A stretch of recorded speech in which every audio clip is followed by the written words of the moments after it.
¿Cree que estamos en un país intolerante?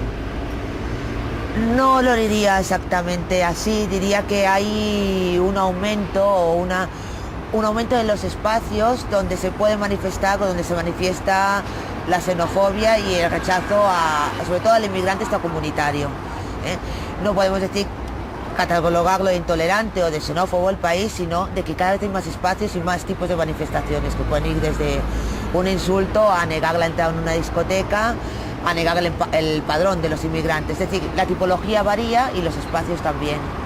Pero en los centros de internamiento, 72 días, en comparación con un asesino que tal vez no se encuentren pruebas para detenerlo, 48 horas es bastante intolerante, ¿no le parece? Sí, no, sí, así esto es un tema muy vergonzoso, porque es la única situación en la que se priva de libertad a una persona que es inocente y se hace con total normalidad y la mayoría de la opinión pública no lo sabe.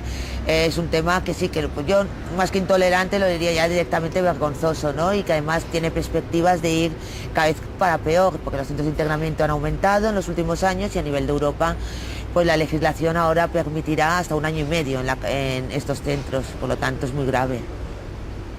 ¿Por qué cree usted que cada vez que una sociedad plural empieza a manifestar su verdadera naturaleza, la heroína irrumpe en los barrios bajos? Como pasó en Estados Unidos en la época de los 70. Sí, no acabo de entenderlo exactamente, ¿qué quieres comentar? ¿Cree usted que las organizaciones racistas están mejor organizadas que las organizaciones no racistas?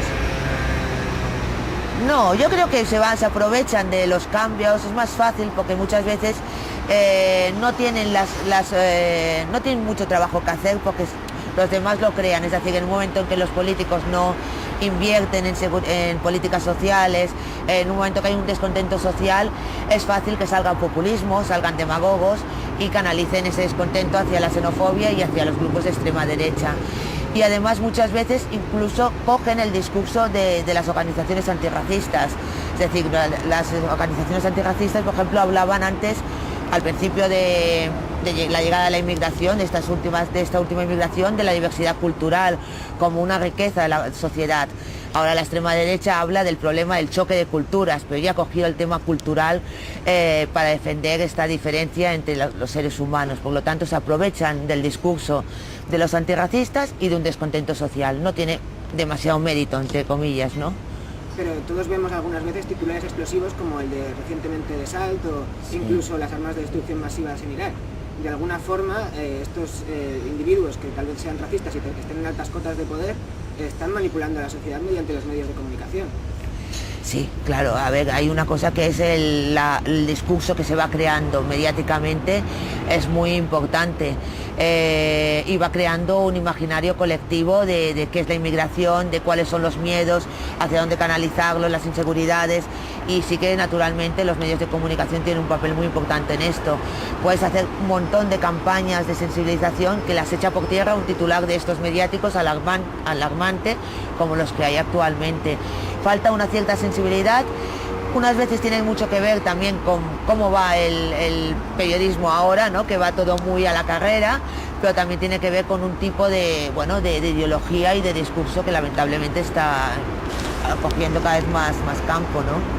Pero la intolerancia es un fenómeno reaccionario y violento. ¿Por qué mucha gente acaba viéndolo como si fuera la única salvación? Porque es relativamente fácil, y yo tampoco hablaría tanto de intolerancia. Yo creo que no se trata de tolerar, sino de más bien de respetar a las personas, de respeto y de falta de respeto.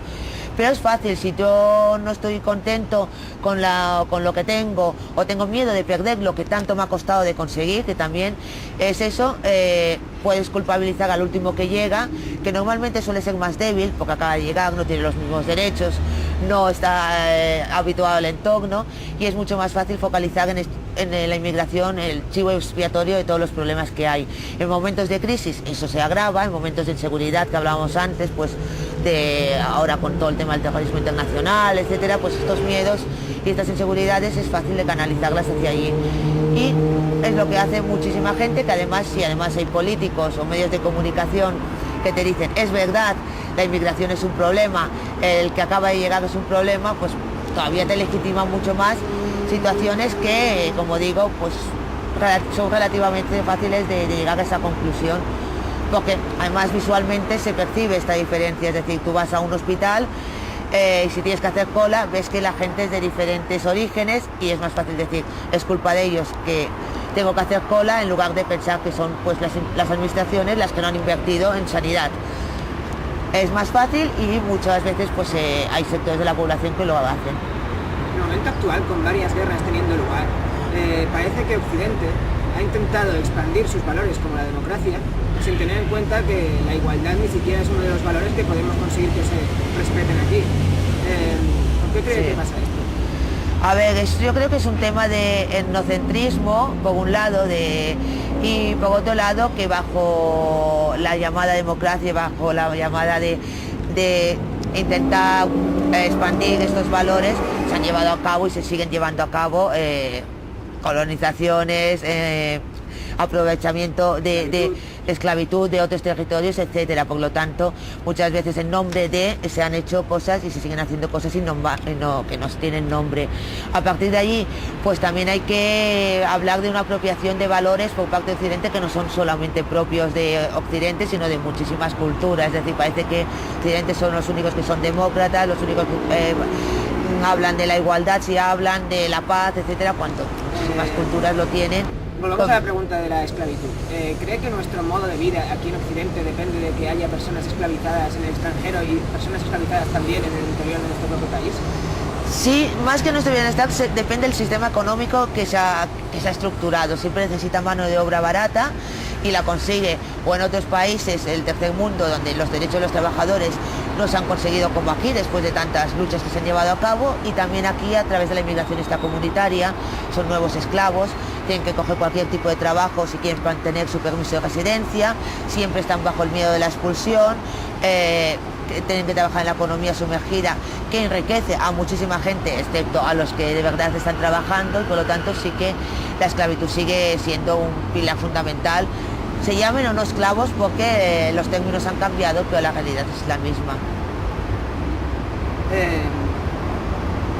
¿Hay alguna forma de luchar contra el racismo que puede que la sociedad convencional o las masas no tengan en cuenta?